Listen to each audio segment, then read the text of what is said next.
হতে দেওয়া হবে না ইনশাআল্লাহ। কথাবার্তা পরিষ্কার। ফ্যাসিস্ট শেখ হাসিনার বিচার আমরা এখনো দৃশ্যমান করতে পারি নাই। আওয়ামী লীগের দোসর ওই জাতীয় পার্টি এবং 14 দলের কার্যক্রম আপনারা এখনো নিষিদ্ধ করতে পারেন নাই। পিআর পদ্ধতিতে নির্বাচন নিয়ে আপনাদের উৎভ্রান্ত বক্তব্য সংবিধানে নাইয়ের দোহাই আমাদেরকে আশাহত করছে। সংবিধানে বর্তমান গতানুগতিক নির্বাচনের কথাও বলা নাই।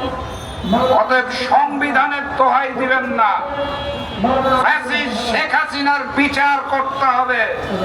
ফ্যাসিস্ট শেখ হাসিনাকে ভারত থেকে ফিরিয়ে আনার জন্য কার্যকরী ব্যবস্থা গ্রহণ করতে হবে। আওয়ামী লীগের গণহত্যাকারী দোসর জাতীয় পার্টি এবং 14 দলের কার্যক্রম নিষিদ্ধ করতে হবে। আওয়ামী লীগের দল হিসেবে বিচার সুষ্ঠুভাবে করতে হবে এবং আগামী জাতীয় নির্বাচনের পূর্বে লেভেল প্লেইং ফিল্ডের ব্যবস্থা করতে হবে। না হলে আরো একটি প্রহসনের জাতীয় নির্বাচন মঞ্চস্থ হবে। আমরা অত্যন্ত দুঃখের সাথে লক্ষ্য করছি, বিগত 1 বছরে অন্তর্বর্তী সরকারের যে গুরুত্বপূর্ণ দায়িত্ব ছিল প্রশাসনের গুরুত্বপূর্ণ জায়গা থেকে আওয়ামী দোসরদেরকে সরানো, তারা সেটা করতে পারে নাই। আওয়ামী দোসরদেরকে প্রশাসনের গুরুত্বপূর্ণ জায়গায় রেখে লেভেল প্লেইং ফিল্ডে জাতীয় নির্বাচন কোনোভাবেই সম্ভব না, সুষ্ঠু হবে না। একই সাথে সাথে আমরা দেখতে পাচ্ছি নতুন নিয়োগের ক্ষেত্রে একটি বিশেষ দল বিএনপিকে বিশেষভাবে প্রাধান্য দেওয়া হচ্ছে। অতীতের আওয়ামী প্রশাসনের নির্বাচন আমরা চাই না, বর্তমানের নতুন বিএনপির প্রশাসনের নির্বাচনও আমরা চাই না।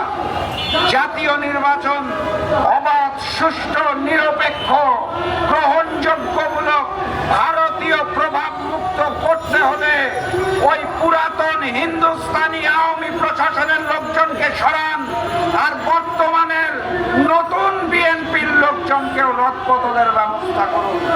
না হলে সেই একই প্রহসনের নির্বাচনের মাধ্যমে যেই সরকার গঠন হবে সেটা আর যাই হোক জনগণের সরকার হবে বলে আমরা বিশ্বাস করি না।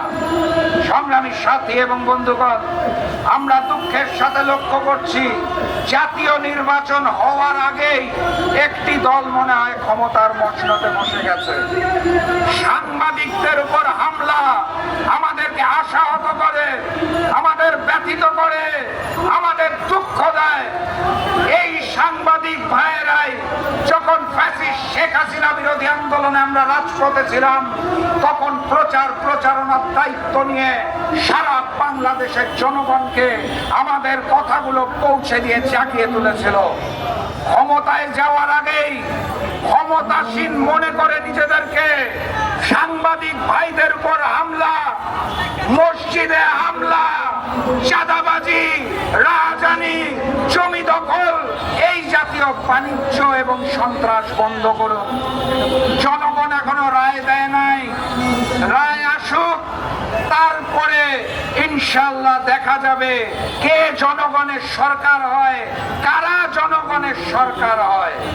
সেই জনগণের সরকার সৃষ্টি করার জন্য অন্তর্বর্তী সরকারকে বলতে চাই, দ্রুততম সময়ের মধ্যে জুলাই জাতীয় সনদের আদেশ দিন। সেই আদেশের পরিপ্রেক্ষিতে ফেব্রুয়ারি মাসে জাতীয় নির্বাচনে গণভোটের যে স্বপ্ন দেখছেন ওই একই দিনে জাতীয় নির্বাচন এবং গণভোট সম্ভব নয়।